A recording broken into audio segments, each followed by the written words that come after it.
feels unconventional, but has a lot of merit. I think it could do well against a Weaver. If they get a sentry for that lane, it's actually very annoying to be Weaver against this OD hero because I mean, you just have such low base stats and stat gains that OD can hit you like 2 or 3 times with that, with the Arcane Orb, and you're just at 20% HP. I mean, I suppose that's true for a lot of heroes, but for Weaver, he really wants to get in people's face, and there's those couple of seconds where he's not in Sakuchi, where he's just bullying you, and the thing with this hero is he trades very effectively with you because he has the double attack and he has the minus armor of bugs that he puts on you. But OD can actually trade with Weaver very easily if he gets in that sort of scenario against the Weaver. So I feel like there's going to be... It depends. If the Tusk Weavers really snowball on this lane, I feel like the OD could potentially feed, but he is a high armor hero. But if it goes even, I think the OD, once he gets to level 4, level 5, it's going to be really hard for the Weaver to actually lane in this lane if he has a sentry.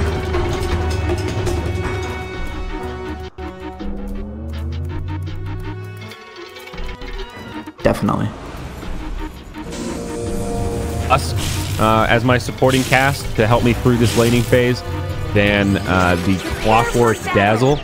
Now, I think Clockwork and Dazzle both have a lot of merits, but they don't have that same like crazy combo aggression that you think of with, oh crap, I got glimpsed. Oh, there's the kinetic field. Oh, that's a lot of damage from Thunder Strike. Oh shit, there's a snowball. Now I'm getting killed by 3 heroes. That can be a very easy combo to fall victim to, even if you feel like you have a pretty conservative position in the lane, right? Yeah. Not that same threat with Dazzle Clockwork, at least not until the Clockwork hits level 6. I definitely agree. Like, if Team Spirit get any sort of lead in this game with the supports, they're going to just wreak total havoc on these lanes. But with that being said, when you're mentioning the Clockwork Dazzle, you know, their support duo, that leaves a Kunkka as an offlaner. We have General playing Kunkka. Interesting. I haven't seen Kunkka offlane in a very, very long time, although I've seen people go for a bottle and then they'll X themselves and they'll just go back to base and they'll just constantly use this this X combo to go back to base and okay, so we saw that yesterday, right? With the mid Kunkka, I think being played by Undershock, we are going to see some initiation here. Illidan does have a time walk, but going to be hard to time. Great use of the power cog. Oh, he's stuck. Some of the damage, but doesn't make it to the low ground. No. Oh, Illidan, this is such an unfortunate fate. SF got it too. Oh well, I suppose he already had the souls, but yeah, that's so funny. Actually, they did the Clockwork SF combo. He just gets first blood anyway. It's like, why did you pick this hero? Of course, yeah. It's just it's funny. General started out with the X. That's a little... I mean, it's not like offline Kunkka with Torrent does anything either, but... I guess it's worth it to secure the first blood. And like you said, without the Clockwork, that is amazing for the Shadow Fiend to get all those souls to start things off. On the note of off-lane Kunkka, it looks like they will have a Dazzle down here, so it'll be a dual lane. So Kunkka should at least be in experience range. FNG will rotate over on the Disruptor as we jump into a pause. I mean, Kunkka is pretty beefy. He does have a stout shield with the Mango. He's got a decent amount of base regen. 700 HP is like on par with the Void. You know, not an easy hero to just harass out of the lane. So he should be able to get a couple of levels, and that is in some ways all Kunkka needs in the early game. Sort of like the Pugna. He just wants to get to level 6, level 7 so he can do his combo and have the ability to pick off supports and other squishy heroes. Until then, he's happy just to leave. I honestly think this hero functions pretty nicely as an offlaner, just considering his kit, you know? Like, exactly what you said. He just needs the levels, and he's just so happy to run around, you know, doing the Torrent boat combo, and sure, he can carry, but he doesn't really need the items and to scale into the late game. It's just that he can, which is kind of what you want in an offlaner, that they could semi-carry as he gets glimpsed back, actually. I think he's just I don't think he's going to die to this. Down bottom, he should be okay. Dazzle does still have a heal. Going to give him a little boost. Also a salve if he can make it into fog. But now it could be Dazzle that's in trouble. He does not have a shallow grave here. Uses the heal, and it will be the end of him. Oh, Lil. Aggressive positioning, and they are able to bring him down. That Dazzle, very squishy in these early levels, and very common to see Dazzles go for this build at level 2. Meanwhile, mid, Beaver in a lot of trouble. LeBron with the battery assault, able to find the kill.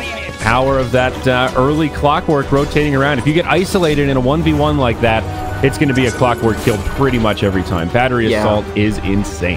Yeah, Clock is pretty good against Tusk for that reason, because you can, you know, you just get on top of wherever the snowball is, and there's nothing much that he can really do. I mean, I suppose you can snowball out of the cogs eventually, but there needs to be creeps nearby. Like, a lot of the time when I'm playing Clock, I find that I just end up killing Tusks a lot, because they like to get right in your face, and that's exactly what Clockwork loves with that battery assault. Yep, absolutely right about that. Ports finding their level 2s here. Looks like Illidan having an okay time in his safe lane with 9 Lit's last hits. Up top, a lane we haven't really checked on too much. OD getting harassed a lot by the Weaver, but farming pretty well. 11-1 compared to the 10-0 Weaver right now. You can see the kind of non-stop harassment. Very annoying. Just using the edge of the tower. The thing with this lane, actually, bottom lane? No. Okay. The thing with this lane between OD and Weaver, I think that what the Weaver is doing is absolutely right. He's basically trading in the early stages of the game. He's trading these last hits and these denies that he could be getting to harass the OD, and we can see that the OD is very, very low, and at a certain point he's going to run out of regen, and then we'll probably see the Weaver pull ahead unless the OD starts sending out more regen or gets a little bit of help. This Viper in a lot of trouble. Snowball not going to be enough. Beaver looking for a counter kill, and now FNG with the glimpse. Probably going to find it on this clock, but Beaver himself taking a lot of damage. Dendi looking for one more. Can't get it. Oh, kinetic field barely traps in Dendi. He will drop the tree and start to regen. And immediately FNG backs off. Low on mana. Pikachu not in a position to try to turn that one into a kill. So 3-2, Na'Vi with a slight lead coming out of this early laning phase. Looks like this Clockwork Dazzle duo has actually been doing a lot of work. It's officially a tri-lane versus tri-lane on the middle lane. And we have 2 side lanes that are 1v1. What? God. Did you ever think that Dota would get to this point where mid would be so focused that we'd have the 1v1s in the side lanes? I guess for a long time, not really, but it makes sense in some ways. You know, mid's always been that splashier lane where the really high skill cap players like to go. The players that have that mentality, it's not enough to win, I also want to make you feel bad about it. We'll see Illidan, he's going to be feeling bad as well. The double damage Clockwork, now the X. They have a lot of tools to prevent that backtrack from being effective. And the position 1 of Spirit takes a tumble. You know, I wish I said it, but I was going to say, when the Disruptor TP mid, actually, they're going on Dendi on the middle lane. That's a really ballsy snowball. But hey, Clockwork's still here. He's got a little bit of time left on this double damage, and I don't know. Battery Assault up in 1 second. Beaver needs to be a little bit careful here. They will bring him down. Dendi catches him with a raise. LeBron going to be able to survive here. Low on HP, but will make it back to safety. Very nicely done. Na'Vi knowing their limits there after what started as a gank attempt on their Shadow. Very, very aggressive, but it's always so tempting against an SF because he's a very squishy hero that you really, really want to take those souls away from. So I can definitely understand the aggression there, especially when you're playing a Tusk versus an SF. It's a very good hero at killing the SF, but a little bit too ballsy, and the Clockwork is in the right position with the double damage. But I was going to say, with the Disruptor TPing mid, leaving this Illidan on Void in the safe lane is, I mean, it is a Void, but it's still I mean, this is a 1v1 in the safe lane, right? Like, Kunkka's getting way too much out of this lane, and that's kind of the problem when you're TP rotating. And sure, they got a kill originally when they killed the Clockwork, but God, the Illidan dying so much in this game is really, really bad. It's actually going Dendi mid. Yeah. Now Dazzle's TPing. Oh, here we go. Looks like Kilby all right. Up top, it's still a fairly even farm fest. Honestly, Crystallize has handled himself through this pretty well, and he's ahead of the Weaver. Weaver pretty much on par with the Kunkka at this point. And that just kind of echoes the point that you were just making, that General is really having a good time. You expect Weaver to find last hits in lane, right? He's very elusive. He can last hit with Shikuchi, even bad scenarios, and force out detection. Kunkka doesn't have any of those luxuries. But here we go. Down bottom, Lil in a lot of trouble. Snowball across, and this should finish off the Dazzle. He finds the grave, and now Team Spirit in deep in enemy territory. LeBron gonna TP in and a glimpse back. That'll stop him from staying in the front lines, but Beaver getting blown up by these raises. They're just going to try to split and minimize their losses. Beaver will go one direction, FNG the other, but Dendi has illusions. He's going to block in FNG, has a little entryway for him to get out, but Beaver now in the tree line. General does find it. Now on the other side, FNG, he gets scouted out by LeBron, only level 4, but this Clockwork is fast. He's catching up. He does have that movement speed. He's going to get him. Remember, there is a cast point on Battery Assault, so realizes he won't be able to close the gap. Na'Vi actually don't punish that as hard as I initially thought they could. They don't have much catch at this point, aside from the Kunkka. We saw Kunkka get to kill the other heroes. It's just so hard to run after with the other ones, you know. So the thing is, like, Na'Vi actually kind of wasted a decent amount of time in doing that. Like the The off lane is Weaver versus OD, but the middle lane, we just have a Viper just free farming. And he's level 5 to SF's level... Okay, SF is actually level 5 as well, so not looking too bad. Viper's level 6 now. Glancing at levels. It is kind of crazy, though. Like, the top lane is where all the XP is at, because both of them have just been sitting in lane the entire time. Yeah. Not that often you'll see, like, an off-lane Weaver outpace Dendi, but in this context, it kind of makes sense just because there's been so much action. Yeah. Oh, the boat! Oh, the Weaver, he's going to get caught by a Torrent boat combo. General showing us what Kunkka's all about with a great kickoff. The timing, he didn't... Beautiful. Beaver may be in a little trouble here. Not easy to kill a Weaver. LeBron's only level 4. No hook shot, so no kill. Illidan finally gets some space in that safe lane, though. He's pretty happy with this. He says, thank you, Weaver, for taking that.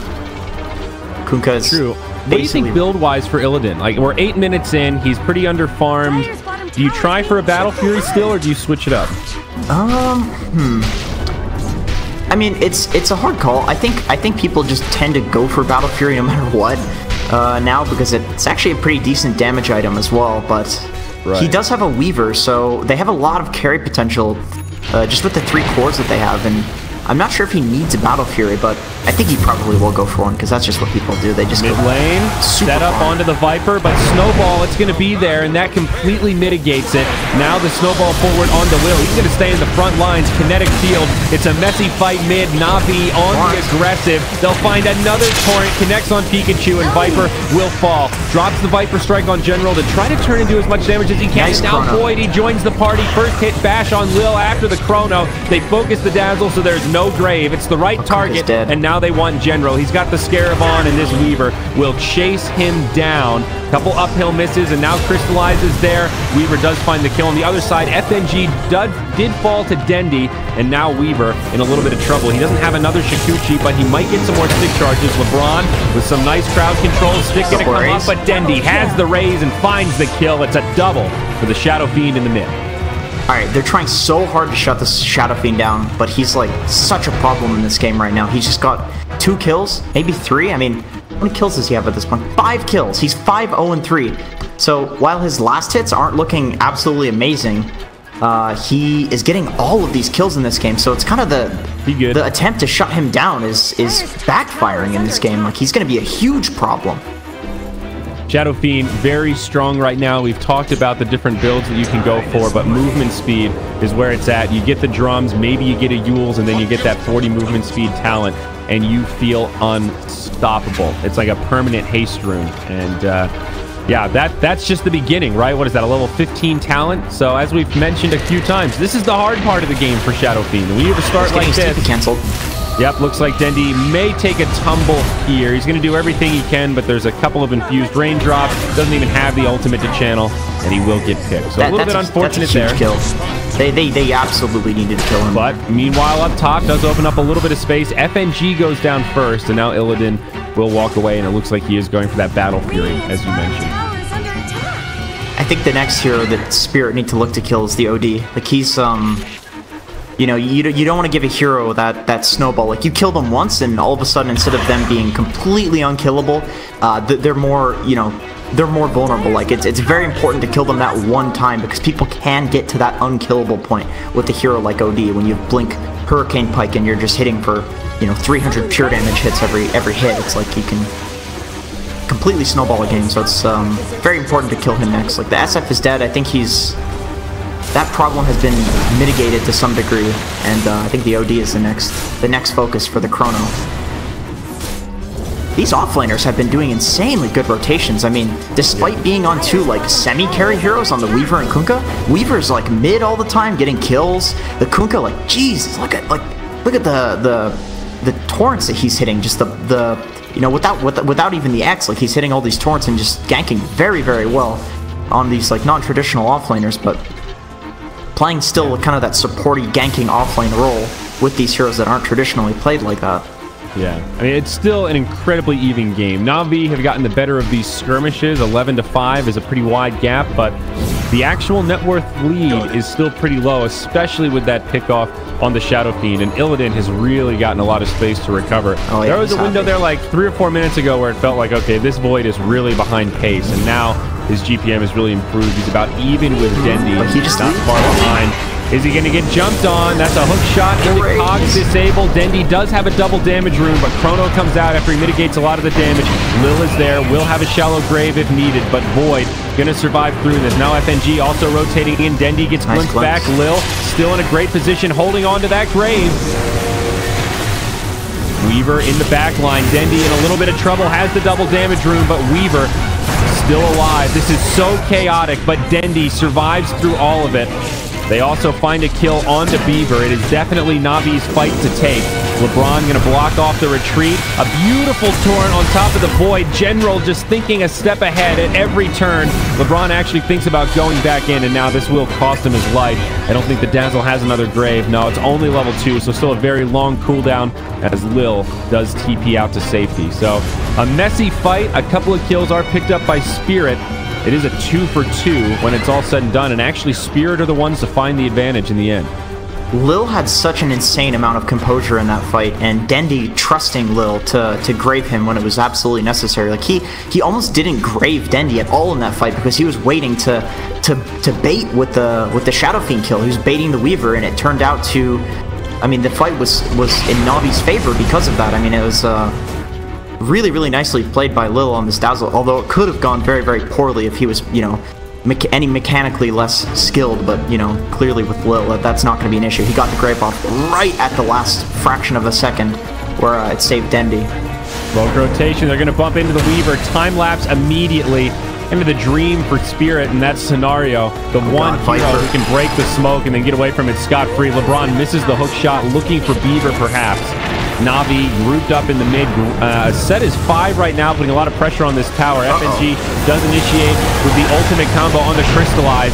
He will survive through it. The boat comes in, hits the Weaver. Remember, he doesn't have a time lapse, but now Snowball forward, Crystallize, just trying to survive through it so we can do some more damage. All 10 players still alive right now, but Lil gets left behind. He does still have a grave and a TP.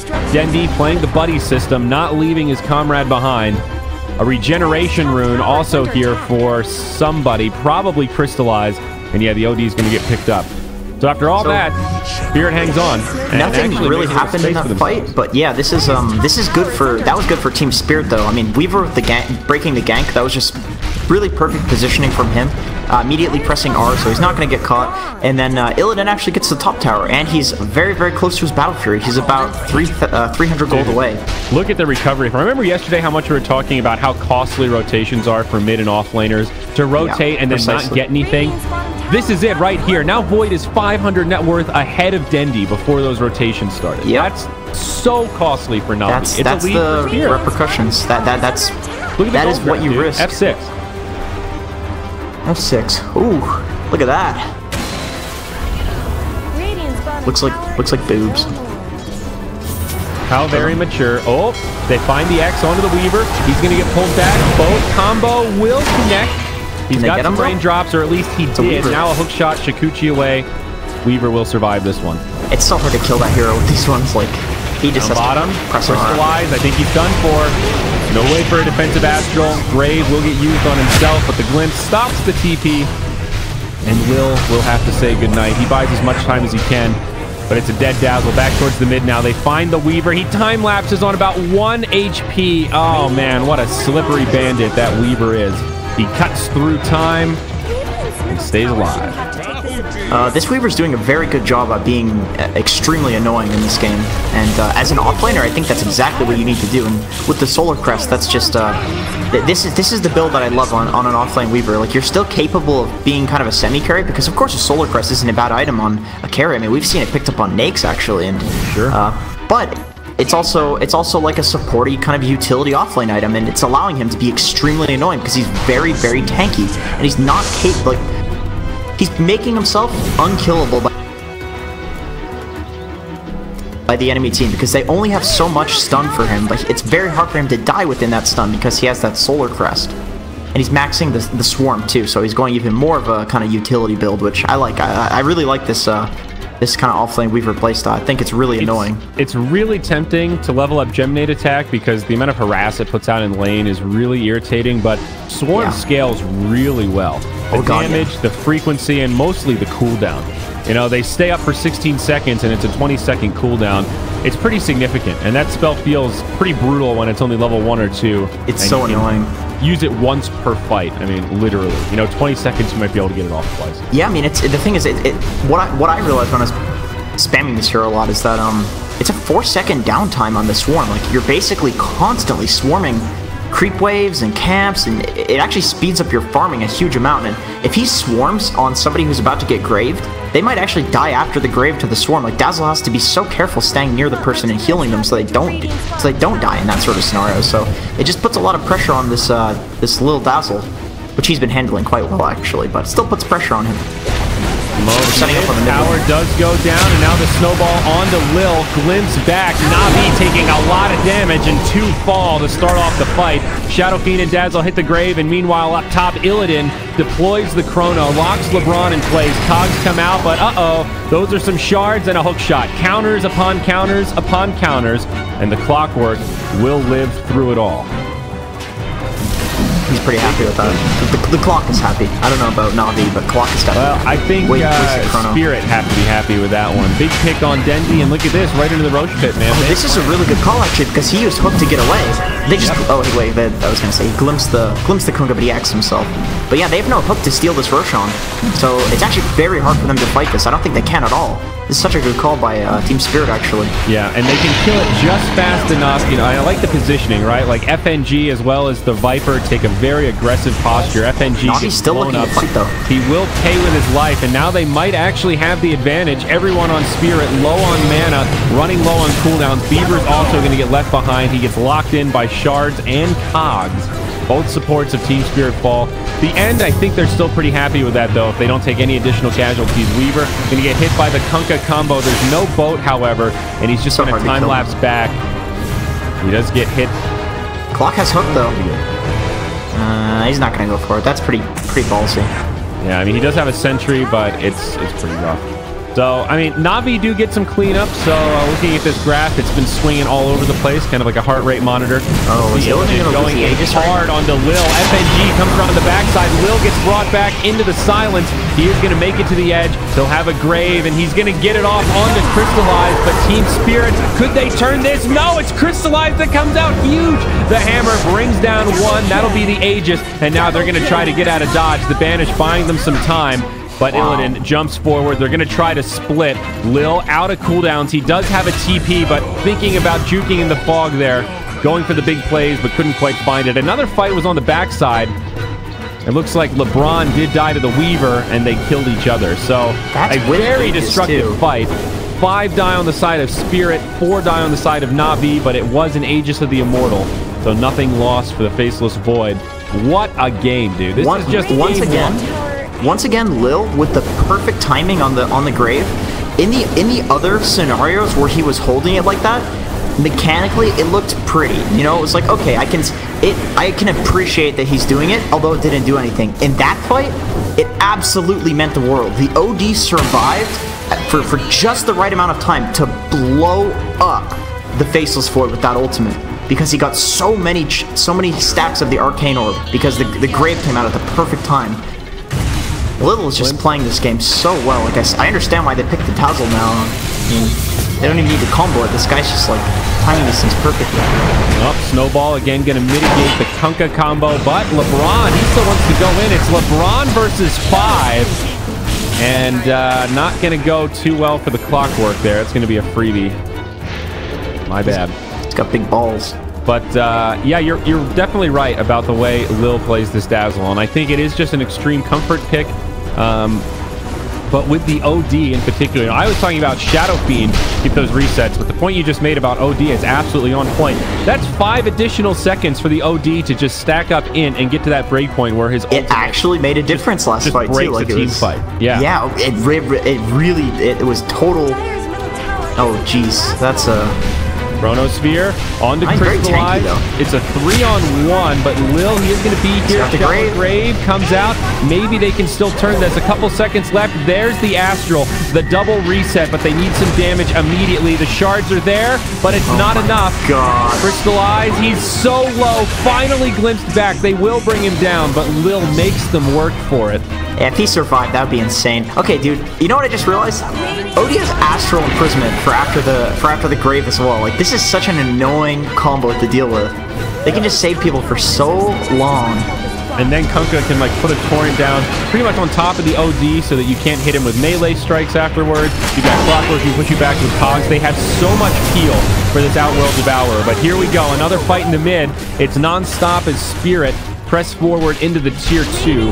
OD is down, so Navi need to be a little bit careful here as the rest of Spirit TP out. Viper's pushing the hell out of bot. Seems like.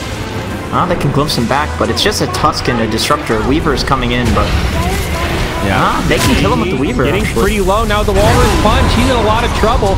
It's a death on the Shadow Fiend. It's a great pick. He's very, very far away from any of his towers. Like nobody can really help him there, but with what was happening with his team, I can understand why he wanted to take the space and just push out the waves. But with Disruptor Tusk, you said it early in this game, like if you take a lead with these two supports, good God, can you take a lead? Like it's so hard to split push against these supports, to run away from fights. Like, you know, they'll snowball you, they'll shard you, they'll punch you, they'll glimpse you back once you get away from all of that BS. Like, there's so much that they can do to prevent you from trying to take space on the map. Well, now aggressive movements coming out of Navi, potentially. They've got some pretty good wards down right now, outside of the Ancients, as well as this guy over here between the tier 1 and the tier 2, kind of above these farming camps. We saw that ward used a lot yesterday. I like it a lot. This gives you a lot of intel and still sort of an unconventional spot. Boom, there it goes. Which wards? The Navi's wards? Yeah. Oh yeah, those are really, really nice wards actually, especially because it's very likely that with these heroes, they're going to be fighting around the Roche Pit a lot. Yeah, and those are the towers they need to take as well. Interesting build coming out of Void as well. Battle Fury going for the Lincolns, but he just stopped off for a Hyperstone. He was like, you know what? I do a lot of damage. I attack way too slow. It's either going to be an MKB or a Mjolnir.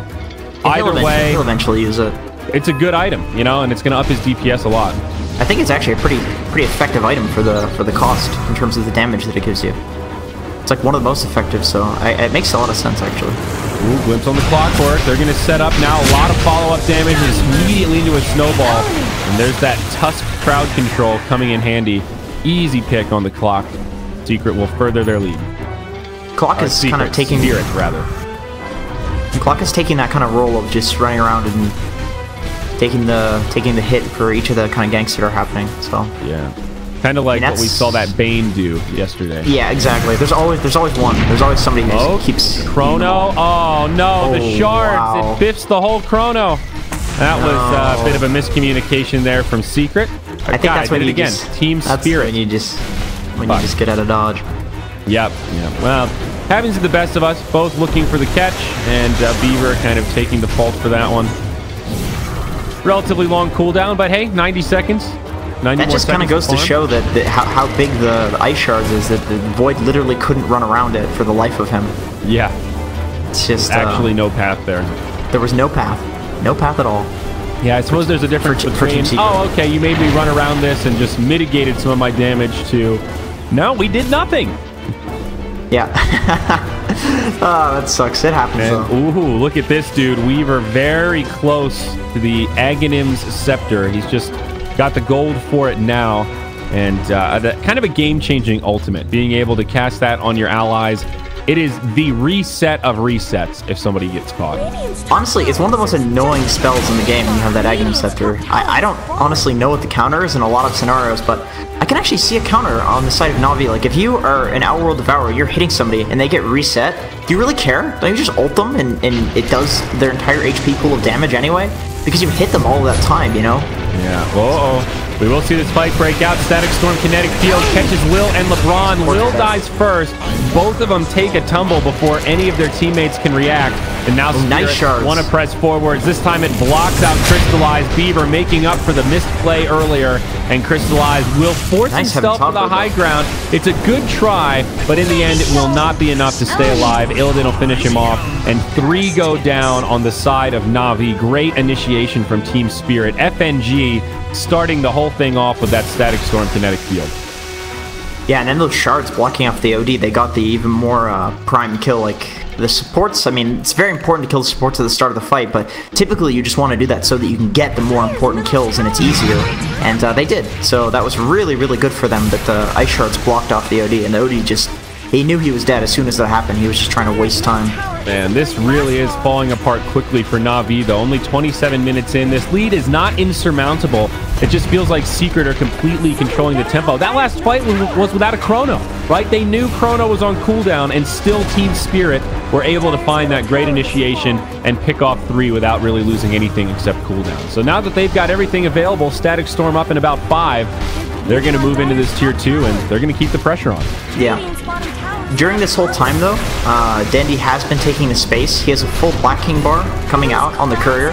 So I think that it's a good timing to look to fight. Viper does have BKB as well. I suppose they can Chrono Dandy, but they aren't going to necessarily know that he has the BKB unless they see him before the fight actually starts. So Void might Chrono somebody else, and if he has that BKB, he could do a lot of damage. And OD is close to his BKB as well. So yeah, like you said, not insurmountable for them. I think Dazzle is just trying to TP home, just gets caught by the glimpse. That's an easy interrupt. Roshan has respawned, scouted out by the Clockwork, who does Rocket Flare. So they know. I think right now Spirit are thinking, what are they going to do? Dazzle's down. He's been such a key part of their team fight. This feels like a relatively safe endeavor. More Rocket Flares coming in, but Na'Vi not really moving quickly enough to actually counteract. I like the positioning LeBron is trying to get on this. Like, he could actually get a hook on this button. Well, he's going to hook in, but Pikachu was ready to absorb it, and now it looks like he will just end up being a feed. Unfortunate. Mind in the right place, but seemed like Spirit were ready and waiting for that one. You know, I think they're spread. I think that was actually just Pikachu walking out to just go farm. He was just like, oh, Roche is done, la-di-da-di-da, and he blocks the hook of LeBron just because, I mean, they didn't have any vision to that. Sometimes, I suppose, right? Yeah. I mean, they had a good spread though. Like, it was very, very hard for Clock to steal the Aegis no matter what. There was not an easy angle there. Oh now God, OD looks dead. They have to fight this. Too far forward. He gets off the Astral, but now what? Kunkka gonna throw in some support. The Torrent doesn't matter. Pikachu's popped the BKB and Crystallized. He's down. He doesn't have a buyback available, but Lil can't even get off the shallow grave. Silenced by the Static Storm. FNG making his life so difficult right now.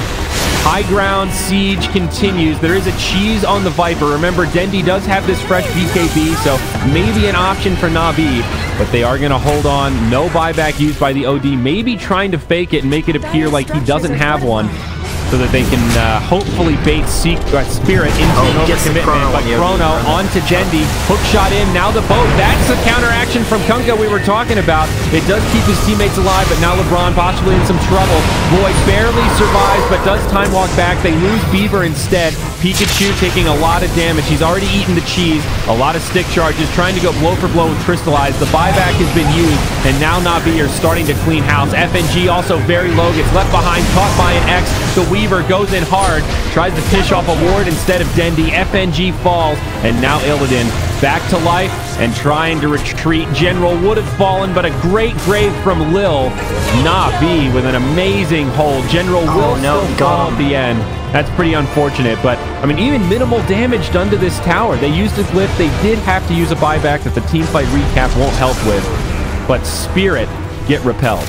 God, I didn't think that they could fight without the Dazzle, but the beautiful disruption of the Chronosphere with the General with the Torrent boat combo, it really screwed over the team fight of Team Spirit. There's nothing that they I mean, they were just like, they took so much damage diving in too. I feel like, I mean, I definitely feel like you Chrono the Shadow Fiend because you see that BKB and it's like, it's the only way to kill him at this point is to Chrono him now.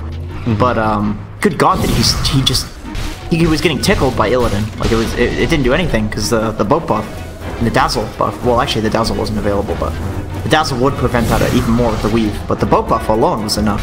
I think the clock is a Solar Crest too. Yeah, the clock Solar Crested him, so he was very, very tanky in that Chrono. Yeah, not the easiest spot to Chrono. It did sort of feel like Spirit forced it a little bit, and they maybe could have just been more patient out of position. And shifted the tower. Yeah, he's going to get caught by the shards as well. Remember, Lil is nearby. He's got a BKB, so the glimpse will not be so effective. Lil is already going to TP home. Dendi's TP has been on cooldown. He'll channel it now. And little opening where the BKB hit expired, but very hard timing to hit, and Beaver won't be able to get there. The Walrus Punch does go through it anyhow, so I guess it doesn't really matter. But the BKB? Yeah, the Walrus Punch, that interrupts a TP through BKB, yeah. Oh, yeah.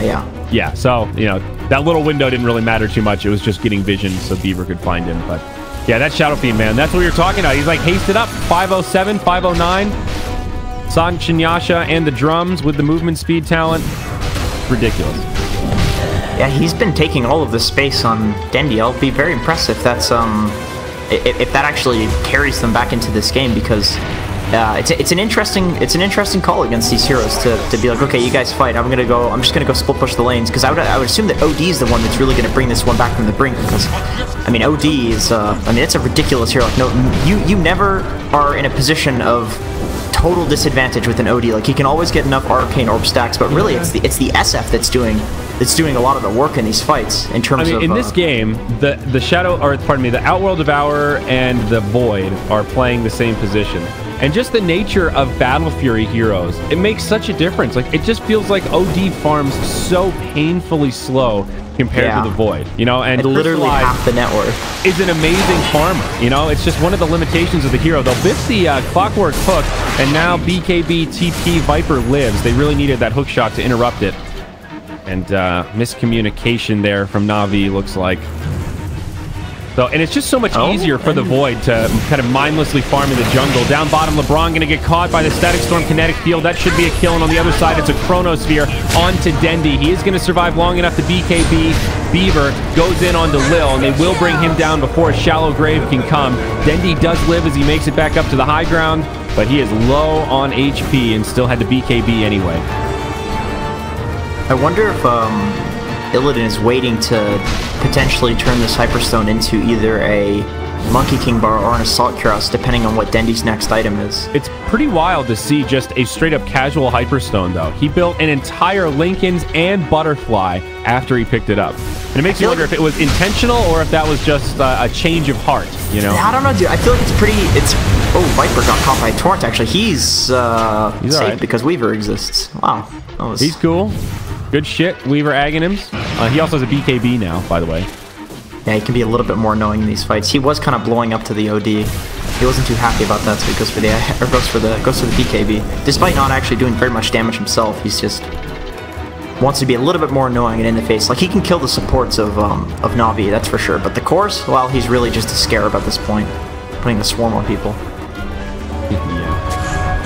Fair analogy. So interesting from Na'Vi, they smoke and then drop a sentry. Usually it's, you know, the other way around to double check that one, but hey, the thought's in the right place. They will find Pikachu. BKB is back. The jig is up in terms of this smoke. They drop another sentry. FNG puts down the wall that you shall not pass. They have to use a defensive Astral. Pikachu will probably die here, but it's an entire 5-man rotation. Illidan actually comes in now. He uses the BKB. Chrono down for another 10. FNG going to get left behind. It's an awkward fight for Spirit. LeBron, he'll get defensively Astraled again. Illidan backing up the reinitiation. There's the Chrono. He wants crystallized, but this Solar Crest is doing some work. It does absolutely nothing.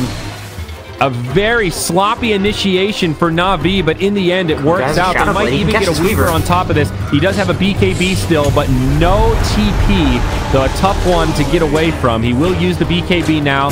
That stops the X right into the Requiem of Souls, which probably would have been a kill. The good use of the BKB, but time-lapse backwards. He gets X'd immediately. Oh, that's so unfortunate. And the Weaver will fall. Beautifully played by Na'Vi in the end. I can't believe they killed him without any detection. They just guessed the way that he was going to go and kept vision for the Kunkka to X. That was nice team play, actually, because they ran in like a bunch of different directions that he possibly could have gone, and the Kunkka just got a free X on him because everybody was giving vision for him. So I think the big problem there for Spirit was Chrono not being available when they needed it. You know, it was just a couple seconds off cooldown. They may get a freebie onto LeBron. Hook shot away, and he lives. Illidan hungry to pursue. Kind of a risky endeavor, and he will head back to high ground. But that was really the big problem. And now with the MKB, Void will actually be able to do something. Okay, yeah, that's why I think that he was holding this Hyperstone, because he could either build it into an AC if there's no problem with the evasion, or he could build it into a Monkey King bar if there's a problem. There's a huge problem. Oh, Biver is dead. Biver. That would be, yeah, it's Beaver. That would be the Tusk. Glimpse back onto Lil. Kind of an awkward ring around the Rosie. Illidan will try to finish off Lil. FNG does manage to get off the ultimate, but Spirit just running in one at a time, forced to use the BKB now. There is a Chrono available. He's going to try to focus down Crystallize. There is an Astral immediately after this. It's going to be close, but the bashes are there, and Illidan finds the kill. A little bit of Lady Luck on his side as he finds another bash onto Dendi, but Dendi on the run. He does have an E-Blade. Illidan, the Bash Lord, gets a triple, and this sloppy fight now goes the way of Team Spirit. The recovery is real, and it's amazing what you can do when you've got Chrono when you need it. The Clockwork wasn't able to put the Solar Crest in that fight. The boat didn't come out on the Chronosphere, so they used it to kill the Tusk, so he didn't have it anymore. That was part of what made that such a weird, sloppy engagement. They used the OD ult and the boat just to kill the Tusk. Yeah, I think without both of those things, though, Illidan's just gonna go to town. But they've been timing it so nicely prior to that fight, just really making those two things available for presumably Dendi when he gets Chrono, because the BKB, but not in that fight. And it went really, really well for Team Spirit because of it. Now Na'Vi in some trouble. Still a 10k network lead. Barracks exposed. There's a Glyph available for Na'Vi. Also a buyback on the Shadow Fiend, but no buyback on Crystallize. So it looks like melee Barracks will be all they want, and Spirit will not press their luck any further. Instead, they're going to retreat and maybe head towards the Roche pit, but the big boy has not respawned This is a really good call, though. They're timing this. They have the timer, and they know that Roche is respawning as these cores are respawning on the side of Na'Vi, and they don't want to...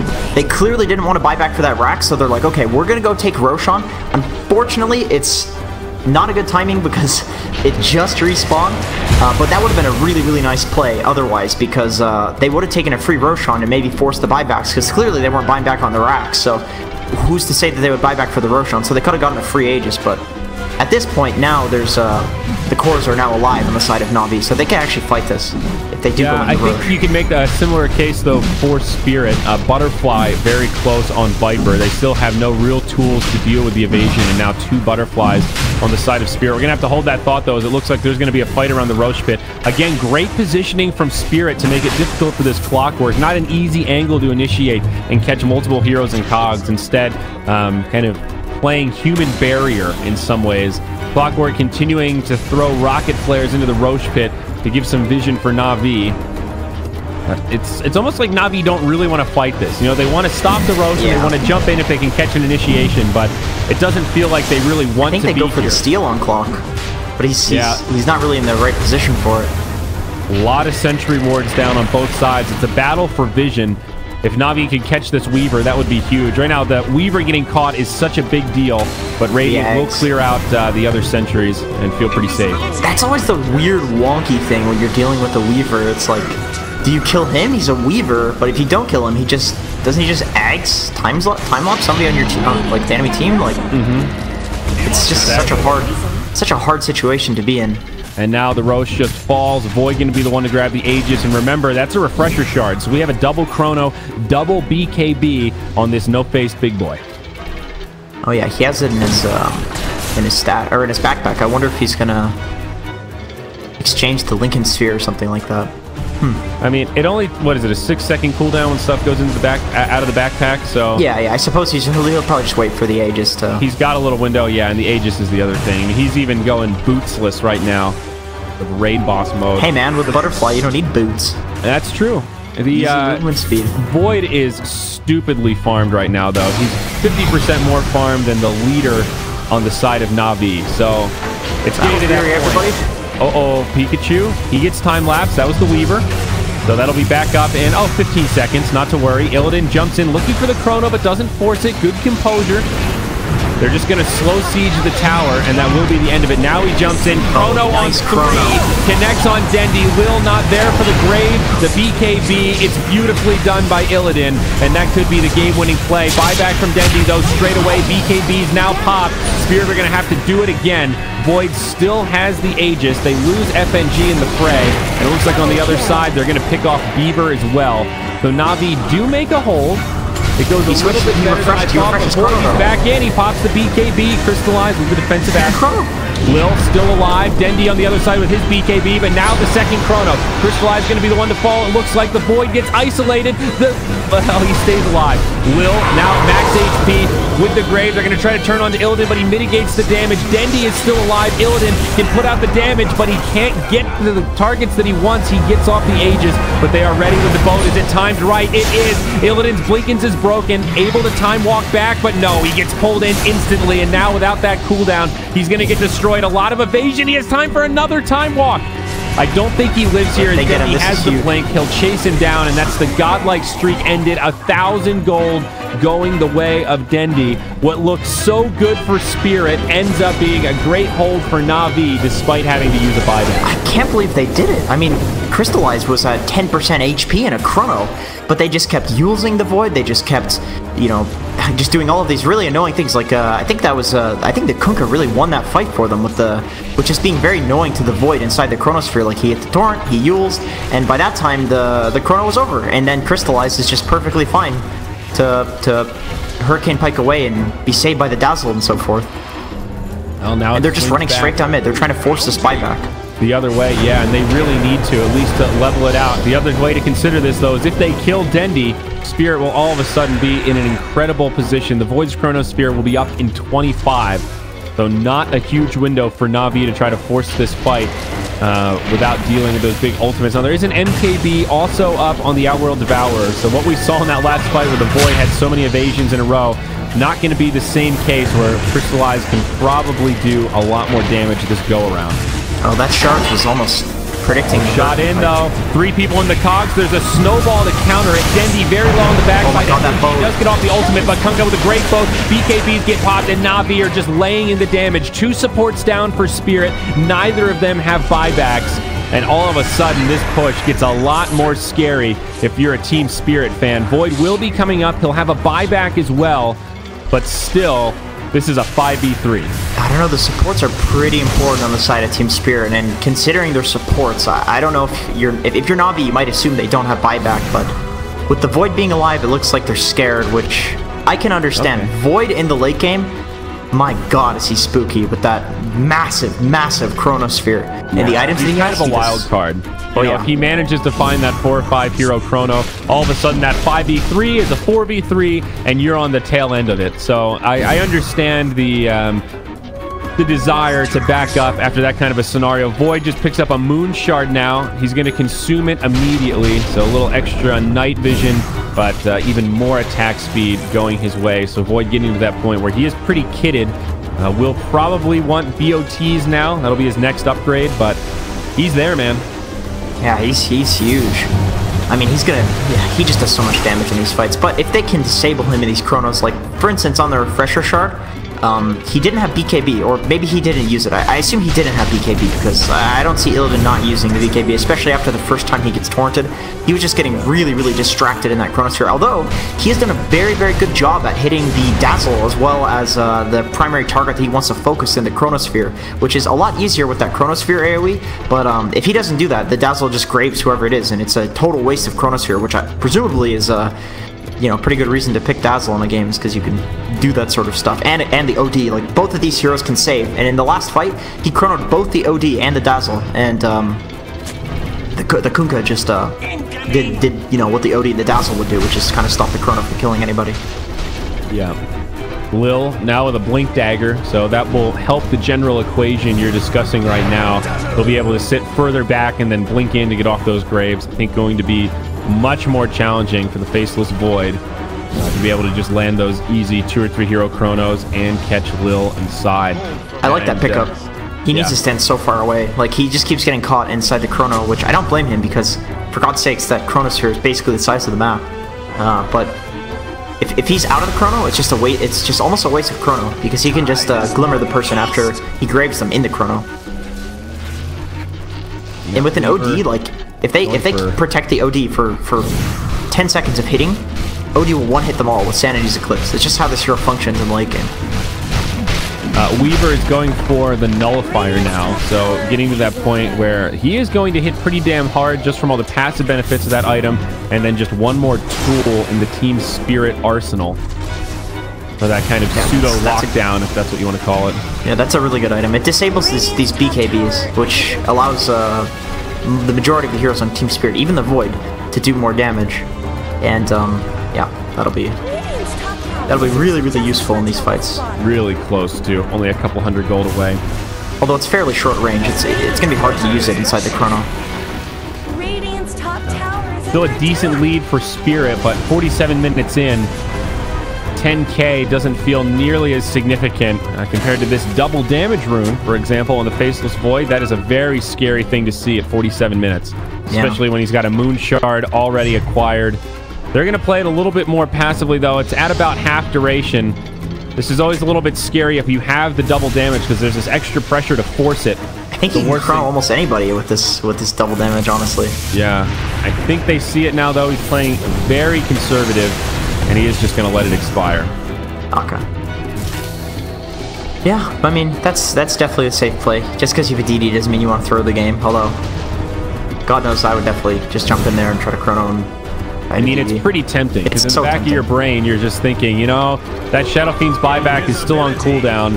I can almost 3 or 4 shot one of these supports. Yeah, he can chrono almost anybody, and it doesn't even matter if the saves. He'll probably kill them with the DD. Although, I guess that's the difference between us and Illidan. Like, he knows the limits. Probably would have resulted in some huge team wipe or something, just being that ballsy. I don't know, I think you always have to keep in mind, like, state of mind for this particular match. It's game 1 of a best of 3, so maybe your propensity for risk is a little bit higher than it would be ordinarily. Illidan, there is a sentry ward down, but Cogs come out. Oh my. They've got a gem somewhere. Who's got it? The Clockwork does. Okay, so that was pretty scary. Void really wanted to chrono there, and he caught him, like, mid-animation. Yeah, he was like, done the animation. Clock used the Cogs. All right, well, Illidan just goes straight up to the top, maybe trying to force out a glyph, but Na'Vi do not overreact. They take a little bit of damage, and the Void is forced back. He's up to about 6,000 gold. A little surprised. What does he get next? Like a refresh orb or something? He just like drops the power treads for a refresher, maybe? Yeah, I suppose. That'd be pretty good, I think. I mean, maybe the BOTs feel a little overrated here because they just have so much map control. You know, Na'Vi is really locked in their base. We look at Na'Vi vision real quick, and they've got 1 ward down. And he has this like huge time walk on a 6-second cooldown, so I feel like getting around the map isn't the most difficult thing for him, even without boots. Yeah. So I feel like that's a tough one. The 500 time walk cast range or 40 attack speed. Maybe that's part of the reason why he got that early Hyperstone, because 40 attack speed is a lot. And if you have ever played Void on the recent patch, you know that his attack speed is painfully slow. Like, not having power treads is awful. And when you're at level 20, you're like, you know, that 40 attack speed would really go a long way with these bashes right now. Yeah. But yeah, the 500 range is pretty big. It lets you jump in from fog. Yeah, it kind of makes it so you don't need a Blink Dagger or Shadow Blade. I like it. I think it's better, but my point is more that it's just a high opportunity cost. Oh yeah, oh god, yeah. Because it's not like Void isn't a hero that benefits like massively from attack speed. Yeah. Mid lane, an awkward back and forth as Beaver gets caught in the Yules. Na'Vi is smoked. Oh my god, that forward. ballsy blink. Uses the E-Blade on himself. BKB used by Illidan. Beaver's getting isolated to the side, but Illidan over here is caught.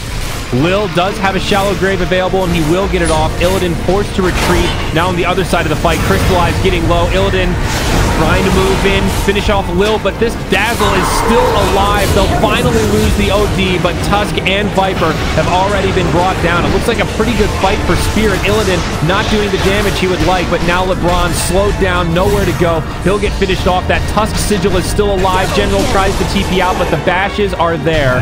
Illidan able to clean up this fight. fight. They forced 2 buybacks from Na'Vi immediately. Super chaotic fight, which seemed to benefit Na'Vi at the beginning, but once the Void came back, you had a feeling for just how much damage he truly does. Yeah, Void's gotten to the point where he doesn't even need the chrono. He's just blinking around, well, time walking around in these fights and just doing a ton of damage to these heroes. Like, after they've used all of their spells, like the boat, the cogs, the hook, he's just chasing them down like he's a storm spirit or something like that. And they can't get away from him even without the chrono. And now they just take a pretty free Roshan. Okay. Void got a Bloodthorn. I really like this. He replaces Battle Fury with it. So that makes sense, because Battle Fury's, you know, in the late game, really doesn't do all that much damage. Falls off. Yeah. Bloodthorn, good god, that's, you know, arguably the best damage item in Dota, period, right now. Other than, you know, a Rapier. Okay, so well, pop the BKB there, so probably going to wait a minute before Spirit really do anything. But yeah, I think you're totally right. The Bloodthorn is incredible. And when you're talking about ultra late game, like I have unlimited money, what do I buy, guys? There isn't much better than Bloodthorn when it comes to just raw damage increase and locking down a single target. It's pretty incredible for that. Yeah, I mean, he could actually just say, screw the Monkey King bar too at this point, because the Bloodthorn does that already. I mean, it gives True Strike. It gives more True Strike than the Monkey King bar does. Although the Monkey King bar does provide that 60 attack speed and 60 pure damage on 75% chance, so it's a pretty good damage item too.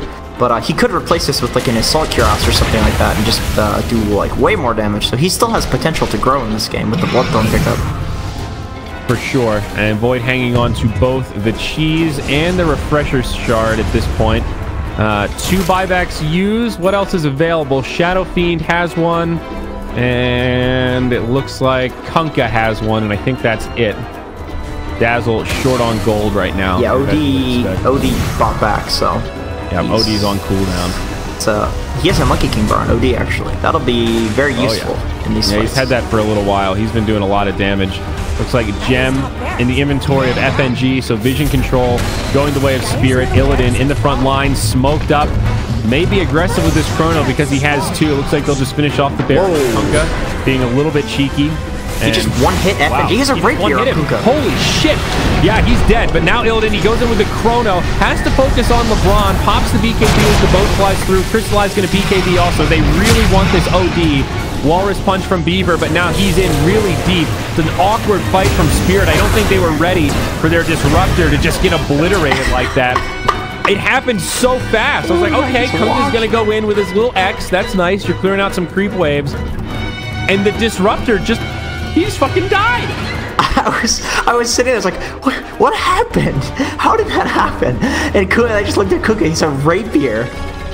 And he crit too, I think. Holy shit. How did I miss that Rapier? He must have just picked that up. Okay, well, that explains it. They can win. They can for sure win this with this Kunkka Rapier. Dude. Like, so of all the heroes, right? You think about who are the best Rapier carriers. Medusa's up there because she's got split shot. Anybody with a crit is going to be pretty darn good, but the way Kunkka works and his ability to X himself, jump in, and then just get pulled back with basically 0 risk, and then also do an insane amount of damage if he gets lucky with the crit on a Tidebringer. It's absurd, and it's what, a 4-second cooldown? I mean, this is the way General is like positioned in this game as an offlaner. He can just keep doing that. You know, this is one of, I think, the ratio of damage output with this Rapier to risk associated with it is off the charts. You know, Medusa can do a lot of damage with it, but she has to be in the front line. Look at the talent that he got at level 25. Oh, yeah.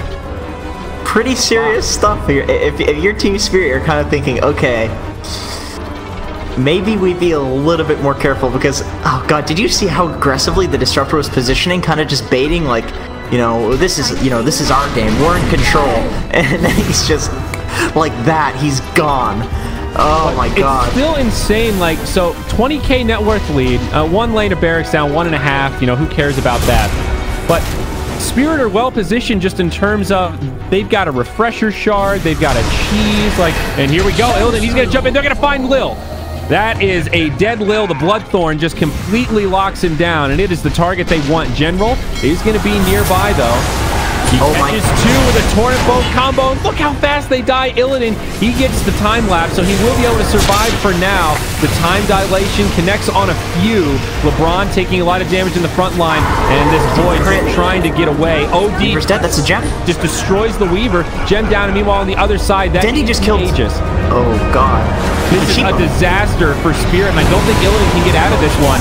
They've got the Hex, he channels the Requiem, and they completely biff that fight. What started as a great pickoff on the Dazzle erupts the other way, and they just split in other directions. Void ends up in a solo 1v1 against Dendi. The Weaver ends up kind of by himself, getting completely destroyed by the OD and the Clockwork. Spirit's power is not in their ability to take those small skirmishes. It is in the concentrated 5v5s. This is some like 7.08 stuff occurring here. Like this Shadow Fiend Sheepstick Ethereal Blade build in the late game, we saw Dendi do work with this, and you know the other series, like he got so many pickoffs, and we just saw it there on the Void. We were looking at the Kunkka, which I mean, this is the Rapier is insane, but Dendi just solo kills the Void twice. Yeah, and they have this Rapier. Like, does Kunkka have a second Rapier? No, he'll probably get one though. At this point, you might as well, right? If they kill you and take it, the game's pretty much over. With two, you're one-shotting people that aren't just supports. So he just needs to get this crit, man. He just needs to get a crit. So there's the glyph. I'm waiting for it. They have a lot of buybacks. That is the one good thing for Spirit right now. Both Weaver and Void are dead. They have buybacks available. Probably not going to need them now, but when they come up, pretty much this entire team will have a second life. Dendi doing as much sure damage as he can into that tier 3, gets it below 50%. They really want to maximize, but now Dendi gets pulled back in, a force step forward. He BKBs, gets graved as Will blinks forward, but Will is probably going to have to pay with his life here. His position is in so deep. They still pick off Dendi anyhow, but a huge amount of return damage from the Kunkka. Crystallized, staying back, doing a lot of damage still. The Kunkka playing so defensively here. This playstyle is so hard to deal with. Lil gets pulled back, but OD destroys FNG, pops his own BKB. Lil gets off the grave. He's going to have a little bit longer. OD, great use of the Hurricane Pike. Will survive back. The Dazzle does get left behind, and now it's Na'Vi on the back foot. Blink Dagger will buy a little bit of time for Crystallize. He's going to TP out, and he will make it. And Kunkka, he was the first one to hit the road. He's got a Shadow Blade now, so he's just staying far back, X, and then using that Tidebringer, and that's it. That is his big contribution once boat's down. He's hitting the right cleaves in these fights. He is. He just needs to get the crit. If he gets the right crit, it could be a team wipe for Spirit. It's true. And we saw it in that fight, right? He took like 3 heroes to 20 or 30%. Here it is. Look how much damage that does. That's without the crit. He didn't crit, so if he gets the crit, he is absolutely positioning the way that he needs to. He just needs to crit, and one of these times he's going to crit, and it's going to result in potentially buybacks from Team Spirit, necessary buybacks. So yeah, we've got that buyback chart open right now, and almost all of them available are on the Radiant. Kunkka, the only one on the Dire who has it. Here's the X. He's being so careful. Like that's really absolutely the right play. Jeez, Void just jumped in looking for him. I was going to say, Void's got 2 Chronos, so there are still some tools to kill this guy. It is not over yet. Spirit, though, they are being so aggressive. While these heroes are down, their Disruptor's dead, but they come in to finish off the barracks, and the melees will go down. So 1 lane of barracks standing for Na'Vi. Of course, it is the bottom. All 3 General's not even trying for it without a Shadow Blade. He's saying, like, okay, even with the X, Void with this double chrono, like you said, Void can actually deal with this Kunkka. So he's not even going without a Shadow Blade, and I can respect that. Like they just sack the racks, because with this Rapier, with these heroes, like I said, this is a very 7.08 game. Shadow Fiend in the late game, he's always been a good carry, but now more than ever, I mean, he's something else, you know? He's OD level in the late game, where it's like, no matter what, you could win the game, because the damage he does is so unreal that no matter what items they have with the Sheepstick, he can take somebody out. So, and then the Kunkka with the Rapier, so no matter what, even against Megas, I think Na'Vi has a chance here, you know? Absolutely. So I think they're playing it absolutely right. I think Kunkka could actually sell this Yules and get another Rapier. Yeah, I was thinking the same thing. We're in territory. He's got 6,600 and about to sell something for that item slot. So it's a little scary to dump the Yules, but the way he's using the Shadow Blade, I don't know that he's really used the Yules that defensively anyway. Pressing further out, though. The Yules, I think, was originally for the Faceless Void time dilation because Kunkka has such low cooldowns on his spells, and it's very annoying to be dilated on that hero. Like, he uses all the spells in a combo, so... but now he's not getting dilated because it doesn't even matter, you know? He's just going in for a fraction of a second and then Xing himself back. So I don't think that the Yules is absolutely necessary, but... I think if he saves the money, he can have another Rapier if he dies as well. Like, it's very safe. Oh. All right, there's the time lapse. So that's the craziest part about this. They have one of the best counters to this. 16-second cooldown time lapse. Pikachu takes that huge burst. He's just healed up. Yeah. Costs the Weaver basically nothing. Yep. So part of what's made this such an insane stalemate. Like, Spirit are still positioned so well. 20k net worth lead, 2 lanes of barracks down. I think they still have this refresher shard and a regular refresher on the Void now. The Void has 3 Chronos in this next team fight. Oh, we are on the cusp. Like, either way, it's like Kunkka could get a crit and just rampage the whole team, or Spirit could find that initiation and just have 3 Chronos and say, you know what, there are 3 shitty Chronos with only 1 hero, but those are 3 kills because I have so much time of just Void beating on people. This is where Dota gets to the point where you have no... Oh, God, the Kunkka walks out, there's going to be a ward there, and they're going to have a lot of damage. They're going to bring him down. That's a Rapier on the deck. They're picking up the Rapier. No one's picked it up yet. Instant buyback from the Kunkka. They start hitting the tier 3, and the Rapier's still down. They give it to Pikachu. Well... Oh, God, the counter. They really played that well with the Yules into Disruptor combo. Because he can't X, he can't BKB, he can't Yules. The Disruptor ulti, it's an AoE Doom. He can't use items. Yep, Disruptor Agonist, dude. That might actually be the game winner. General back in the front line. And he's got another Rapier queued up, but that buyback hurts so much. Pikachu just going for the Megas here. Illidan now jumps in as the boat flies overhead. BKB's used by everyone that's got it. Illidan's already refreshed. The second Chrono. He's going to drop it down. But is he actually going to find these kills? Will was there. He still has the shard in the inventory. Crystallized dies, but he buys back straight away. And this looks like it might be the end for Navi. They're using all of the buybacks that they can, but Illidan is just too big. The double Chrono is too much to handle as Beaver goes in deep, finishes off the Dazzle. The defensive Astral buys the OD some time, but it's a dieback for him. And the GGs are called. Spirit take game 1 of this best of 3 in the winter bracket finals. It ends up being a massive gold swing at the end, but my God, one hell of a game 1 in this series. You know, I have to respect Navi and the fact that they made them work for it so hard. Like, it's so rare that you find yourself in a game with that sort of lead and you're scared to lose. But that's what happens when the Kunkka Rapier comes out, when the SF Sheepstick comes out and he gets level 25, and when you're against an